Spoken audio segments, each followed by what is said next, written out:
Hello, wildlings. I'm your Creepsmith, and you found my Fear Forge. Lucky you.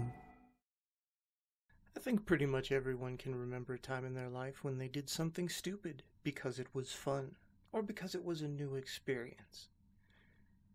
That'll give you a bit of insight into tonight's terrible tale, Hands, by Unseen Wombat. The worst thing that I've ever done in my life happened about 12 years ago, when I was a 16-year-old kid living in Cleveland, Ohio. It was the early fall when the leaves were just starting to turn orange and the temperatures were just starting to fall, hinting at the freezing chill that was only a few months away. School had just started, but it had been going on for about a month, so all of the excitement of going back and reuniting with friends had been replaced by the realization that we were captives in a place that only wanted to load work upon us for the next 9 months. Understandably, my friends and I were all eager to do anything that might remind us of the worry-free, responsibility-free days of summer.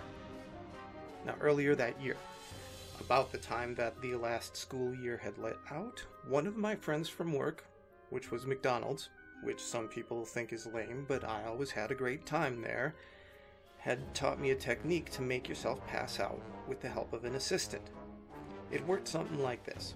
One person would rapidly take 10 deep, heavy breaths, and on the 10th breath, squeeze his eyes shut and hold his breath as tightly as possible while crossing his wrists over his heart. The assistant would then give the person a huge bear hug from behind and squeeze the person's wrists into his breastbone. Within seconds, the person holding their breath would lose consciousness. The assistant was then in a perfect position to make sure you didn't collapse and crack your skull open on the sidewalk.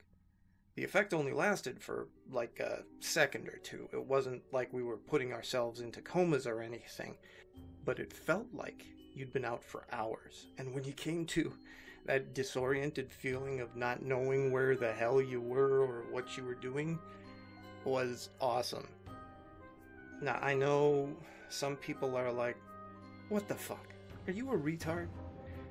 And yeah, I know we were probably killing about 1 million brain cells each time we'd knock ourselves out, and I think probably my memory has actually suffered for it. But to a bored-as-hell 16-year-old, I thought it was hella cool. All the effect of getting your lights punched out with none of the pain of getting hit in the face. I'd tell you to try it and see for yourself, but after what happened, I would never recommend it to anyone. One interesting side effect of doing this, which was really a big part of the reason we did it, was that while you were out, you would have extremely lucid, vivid dreams, which you could always recall upon awakening. After all, you were only asleep for like 2 seconds. Now, we were, for the most part, good kids, and we'd never tried drugs, so to us, this was kind of like a poor man's LSD. These visions, in some ways, were usually related to what you were looking at right before you passed out.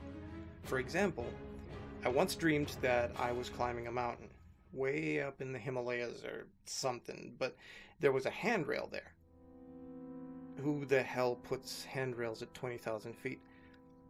When I came to and remembered where I was, I realized that I had been looking at the staircase in the corner of my girlfriend's living room. Another time, I had a vision of Fred Flintstone smiling and holding out his hand in front of a mural with the DARE logo. That's Drug Abuse Resistance Education. It's a program cops teach in public schools. You've probably seen the bumper stickers around town.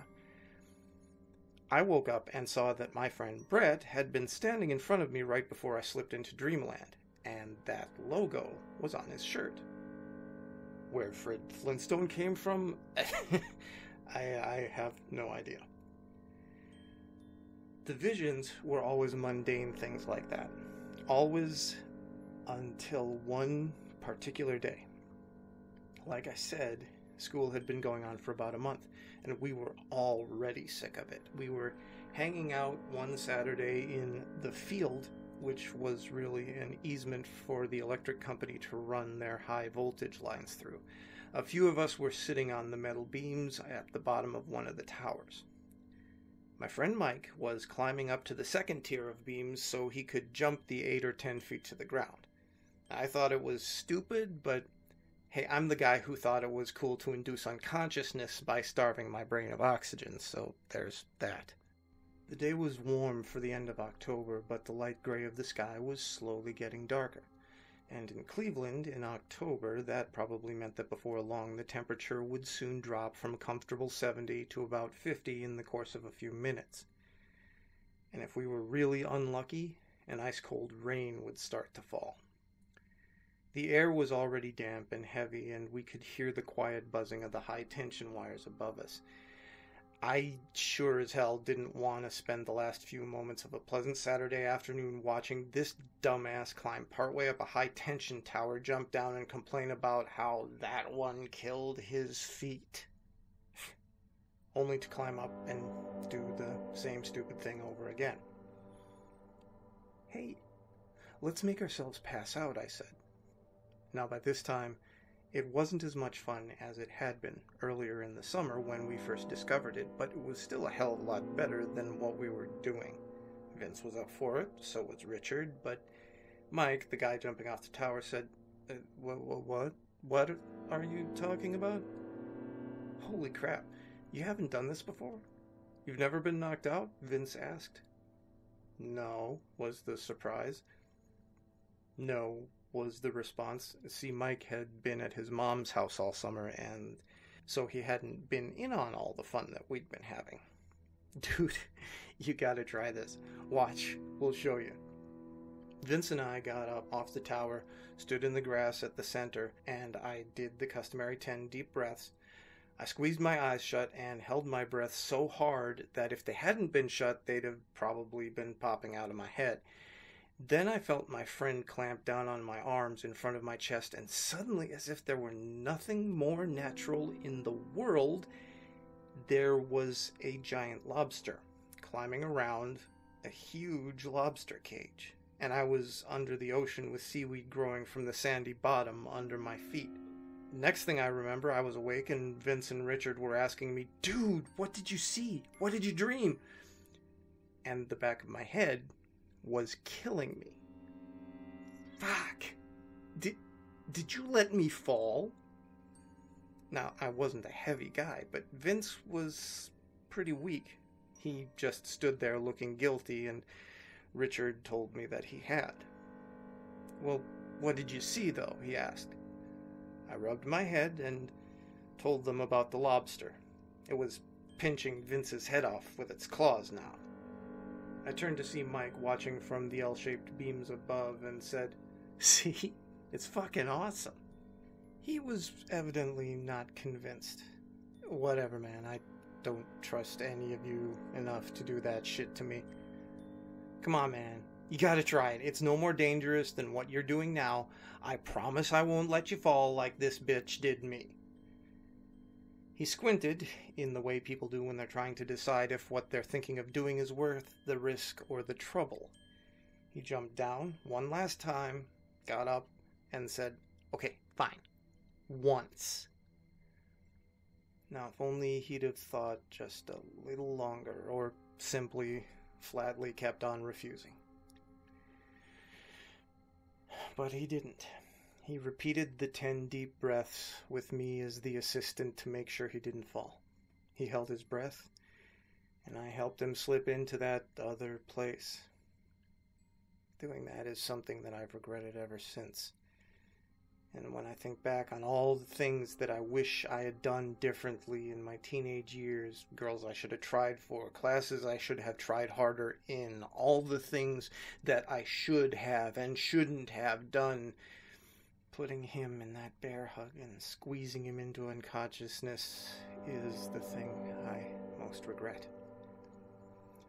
I felt the dead weight shift from his feet onto my chest, and he was a pretty big guy, but I made sure to let him down easy and not knock his head against the hard-packed earth. Just as I laid him on the grass, he came back. But he woke up, screaming. "Fuck! Holy fuck! Get away from me!" he screamed as he leaped up to his feet and flailed his arms around his head.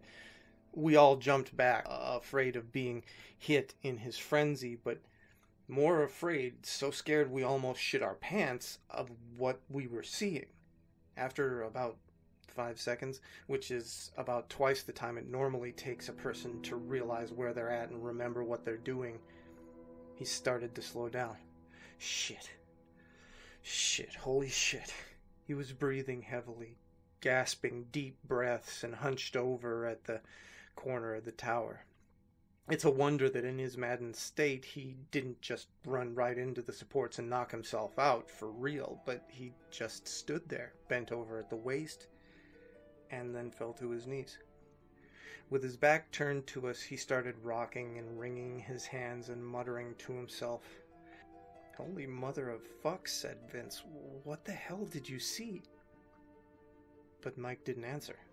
We approached him slowly, and as we drew near, we could hear him quietly sobbing. Now, in our little boy macho world, that was normally a crime punishable by death, but at the time, of course, we didn't say a word, none of us.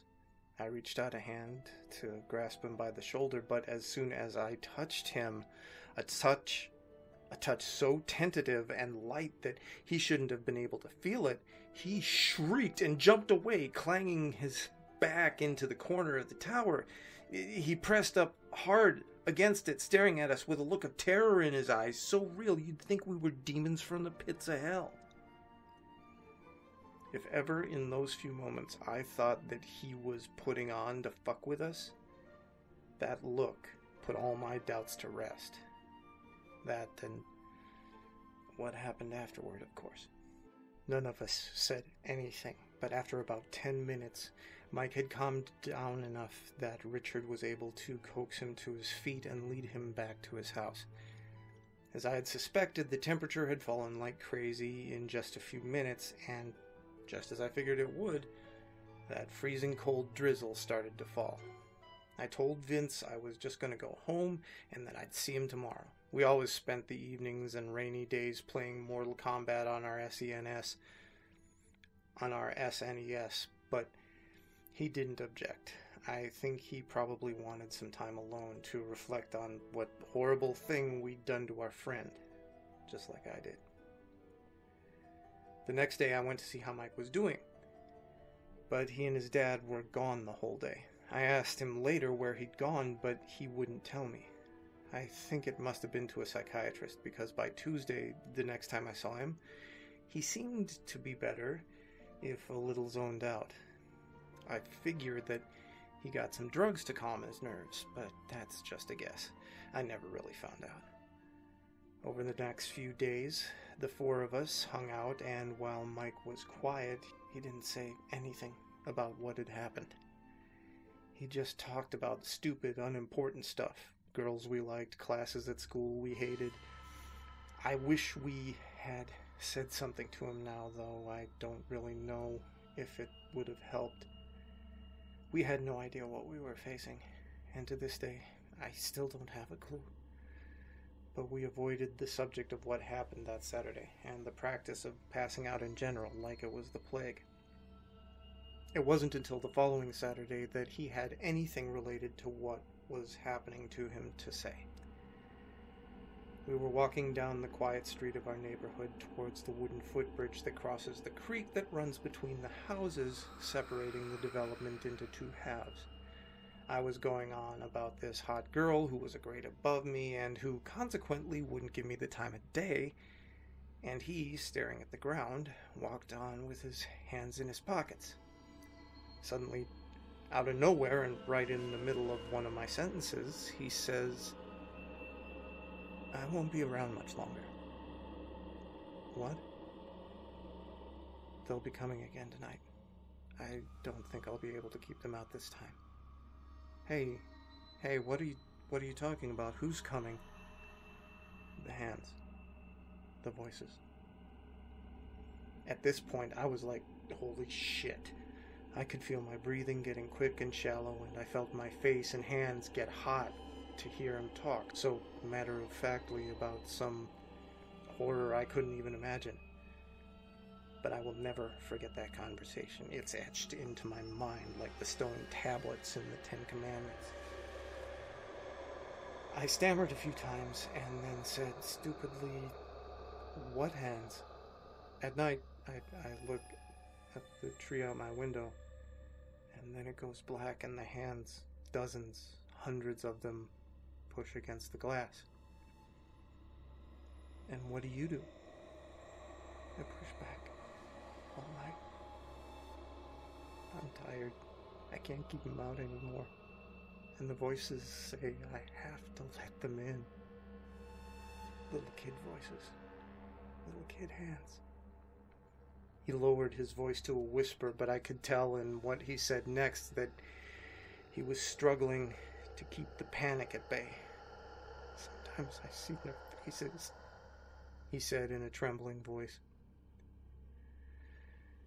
We'd come to the walkway up to his house. He stopped and finally lifted his face to mine. "Tell Vince he can have my Super Nintendo. He don't have one of his own, and his mom sure as hell won't buy him one. Richard can have my CDs. I know you guys don't like rap, but he does." I started to say something, but he just turned and walked up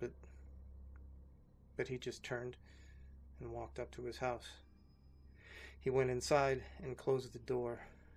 God, I wish I could have went up and knocked, told him that I would have stayed the night, but we were 16. And at that age, we didn't do that anymore. So I just went home. Didn't even answer the door for Vince when he came over later. When I went to bed, I didn't sleep well, and I was constantly listening to every creak and groan that the house made, listening for voices of a multitude of children. I normally slept with the curtains open, but tonight, I closed them. The next day, we learned someone had broken into Mike's house. A police car was there in his driveway, and I about shit a brick when I saw it.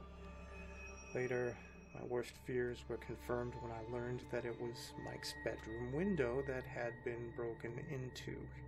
He was missing, they all told us. The cops asked all three of us a ton of questions, and people from the Center for Missing and Exploited Children came and asked us more. I'm sure that I looked as guilty as shit when I said I didn't know what happened. It was, after all, only halfway true. They were looking for some pervert that had abducted Mike, so no matter how hard they grilled me, they couldn't get any information relating to that. So finally they gave up. He was on milk cartons and missing children TV shows, but to this day, his case is still unsolved. After it was all over, I went to the library to research what the fuck had happened, because in those days, while the internet was a research tool, it was only for rocket scientists or people who could afford a 5K computer. I didn't find much. The closest thing that I think is related is something I only discovered later in my junior class on world history. Apparently, Egyptian priests used to seal themselves in coffins for just long enough to almost die. They would then be resuscitated so that they could relate the things that they saw in the netherworld while dead to the other priests.